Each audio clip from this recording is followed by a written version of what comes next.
What's up, everyone? My name is Michael. This is Rain or Shine Barbecue. And right now we're gonna make some chicken. Let's get started.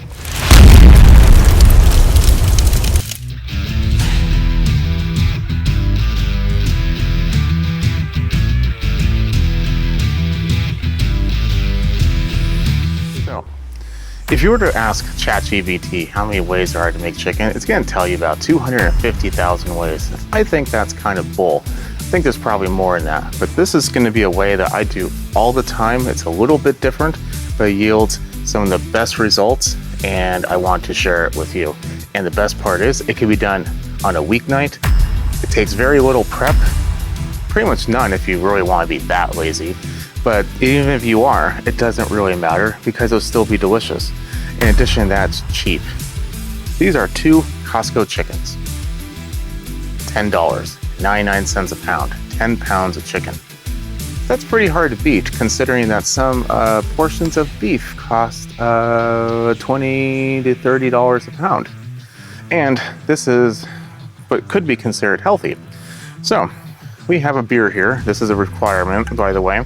Ninkasi Northwest IPA. You can substitute whatever your favorite one is. This is definitely not my favorite, but when it's on sale, it definitely becomes a lot more of my favorite.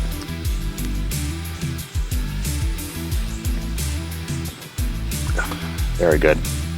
Okay, so now this step is going to be a little bit of an optional step, but we're going to put a little bit of salt on the skin.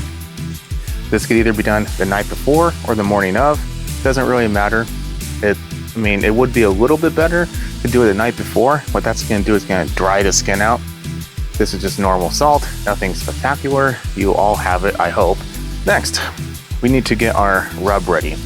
Inside this rub is the following: about 40% kosher salt, 40% black ground pepper. And you know what? Let's stop that right now. We need to have a sit down. Excuse me. We have our beer. Let's chat about black pepper. When I mean black pepper, I don't mean like you went to the store, you got that thin stuff. I mean coarse black pepper, that's it. Now, when I mean that, I also don't mean you went over and got it pre-made in a bottle. I mean, you got the actual peppercorns, you put them in a grinder, you set that thing up to the coarse setting, whatever number that is. I use just a cheap one I found on Amazon. It works great. I would highly recommend you don't use the one that you just like buy like little plastic ones. They'll just break. Let's put it that way. And then you'll have an interesting game of a million little peppercorn pickups. Okay. Now our sit down's over.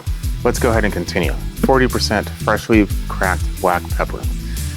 The remaining 10% and another remaining 10% is going to be 10% garlic and 10% paprika.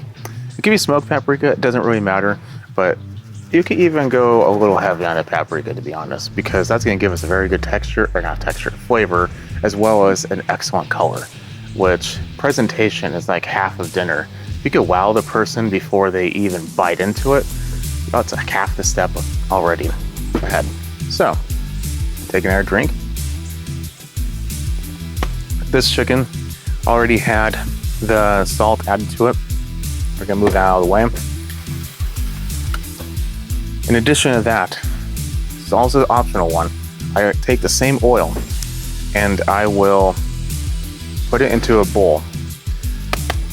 Take some random seasoning. It doesn't have to be what we made. In fact, it's probably best if we don't, because kosher salt is pretty thick and it will kind of clog up your injector. Take the oil, put some seasoning in there, inject the breast. That's not 100% necessary. It's going to add a little bit of flavor. That's about it. Next, we're going to start by flipping them. We're going to add a little bit of oil. Yeah, let's do both. Now, if you happen to notice that one of these is significantly larger than the other one, that's just kind of the price that you have to, or not really the price, but that's just kind of one of those things you have to kind of get used to when you go shopping at Costco. Nice and oiled. Imagine this is your significant other and you're about to seal the deal. There we are. Gloves are pretty important. This hand looks dirty, but it's actually just water, sprinklers on. I had to adjust it. You almost got, washed. And the beer. Beer is usually helpful. Next, take your seasoning. We're going to open it up like this. Pour it like this. The back, you don't really have to worry too much about it. Don't be afraid of getting a little dirty. At the end of the day, a mess can be cleaned up and a flavor, however, can't be added. There we go. We're gonna flip this back over. The back, to be honest, I don't really care too much about because I don't really eat the back of a chicken. I might cut it out every now and then and put it into like a soup or whatnot, but that's about it. Now, there's a couple optional steps. You can spatchcock this. I would recommend not. And I just accidentally touched the chicken, but that's fine. I'll just sanitize this later. I'm gonna say don't do that. You'll understand here in a moment. Just coat it nice and heavy.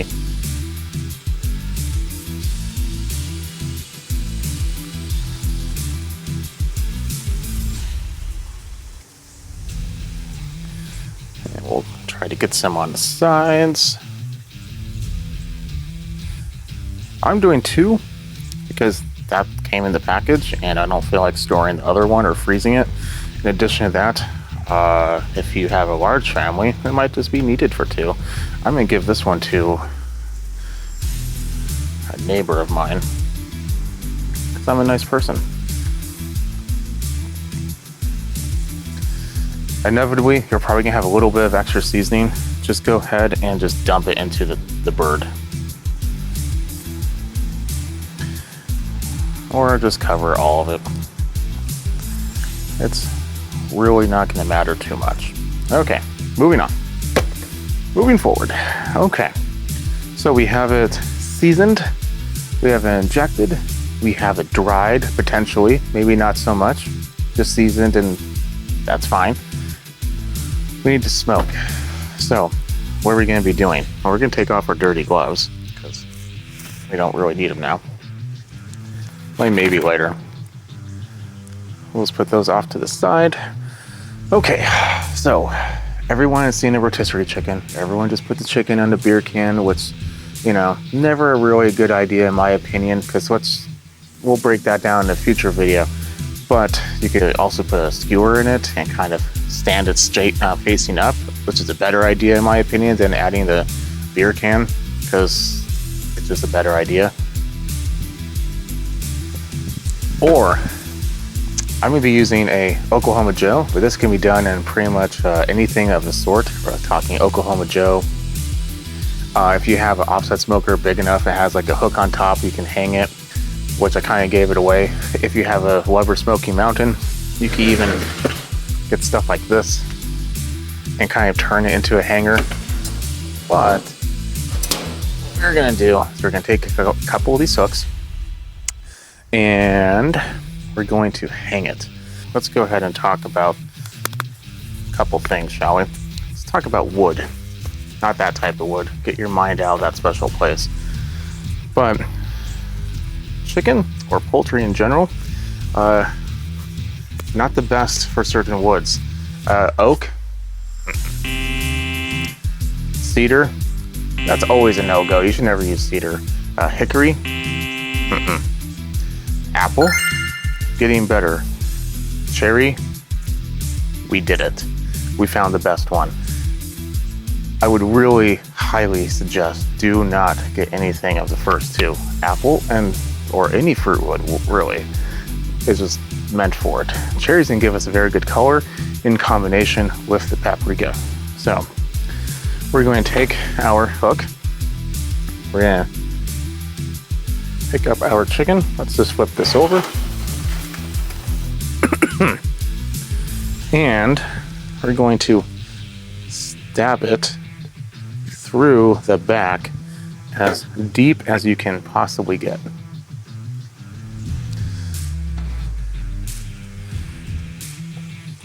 This one has a small one. Now there's nothing inside these chickens. They did come with their little innards, but I have removed that. Now we can throw these gloves away. Very wasteful time. I should probably be more mindful, probably would also help. But moving on. We have this handy dandy little hook. You don't need it. You can just grab it with your fingers. It won't be like that. Or you just pick up with your hands. But the reason why I like using the Oklahoma Joe is it already comes with pretty much everything you need to hang ribs. We're gonna be doing exactly the same thing. So inside of the Oklahoma Joe, I have some charcoal, lump charcoal. It's just royal oak, I believe. Yeah, royal oak. And put a couple pieces of this cherry in there. And then we are gonna get it lit. Once it's thoroughly lit, we're going to put the chickens directly over the fire. In addition to that, I'm going to be putting a temperature probe in there. That's going to allow me to kind of gauge the temperature, and we're going to talk about that in another sit down. Now that the chicken is done, almost, to be put on the barbecue, let's go ahead and talk about doneness. I know, doneness sounds like that type of word that your friend that uses, more better says, but in reality, it's a thing. If you were to Google it, in fact, you can do it right now, the temperature for chicken, it's gonna say the FDA recommends 165 degrees, and that's the way it is. But that is like the dumb answer. Let me explain. I know what you're thinking. The reason why we do that is to kill the bacteria. Bacteria can harm us, it eats us, it kills us, that's bad. Or it gives us a really bad night in the bathroom. We don't want either one. So at 165 degrees, the bacteria dies like that. Easy. Now, bacteria die on a range. They start to die at a much lower temperature, but once you get to 165, it's pretty much majority of it's gone. Whatever little is remaining, your body's easily able to just kill it, and you go about your next day without even knowing better. That's instant. The problem with instant with that is you get dry, like very dry. So what we can do is we can do like 150 to 155, probably closer to 150. Put it into a container and let that temperature remain almost exactly the same for extended periods of time. In this situation, we're going to do about 10 minutes. That's going to accomplish literally the exact same thing as getting up to 165, because at 155 for a longer period of time, it's going to kill it. It won't be instant. That's why we need time. In general, I think the small one's going to be definitely a lot faster, but probably roughly an hour and a half to 2.5 hours, depending on the size of the bird. Another reason why I kind of want to do this one, kind of give you that aspect. So I'm going to do 145 internal. I'm going to go outside. By that point, I'm going to make sure it's 150 and take it off. It'll probably carry over, cook a little bit more to that 155 range.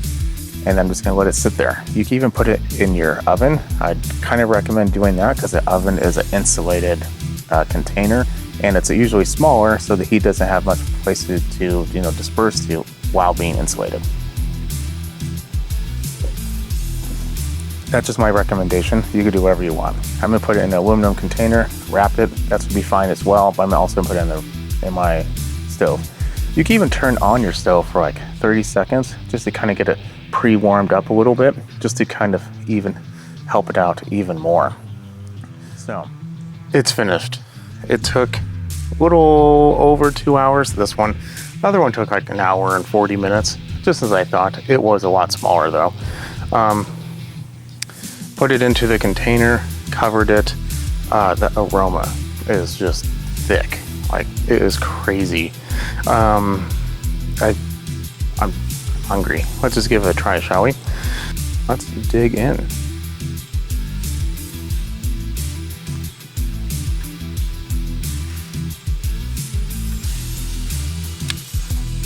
Oh boy.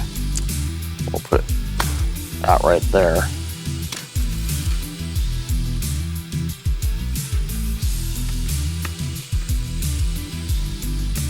Now, we already know the thighs and the legs are going to be nice. That's probably not going to be of any question. But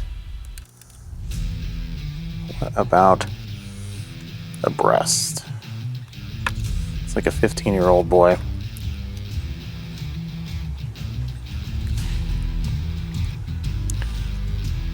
Very, very juicy. Look at that. It's like dripping. See that? Drip, drip. Now, if you're like my in-laws, you're gonna cook your chicken to like 185 and then basically use it to sand, you know, like your moldings and repaint them. Not really into that. But let's see what we have here.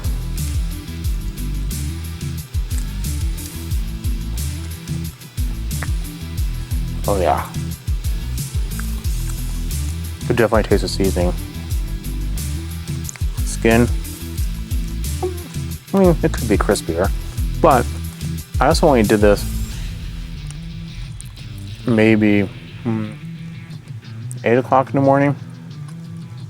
It is now a little after 3:30, and put it on there around 1.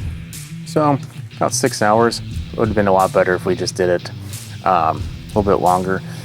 Something I did forget to mention is if you really, really wanted to, and crispy skin is really what you're into. I mean, there's worse things to be into. When it gets to like 140, crank it up to like 350 and then just char it. The only problem is you do kind of run the risk of, you know, burning like the legs and whatnot. Oh yeah. Moist.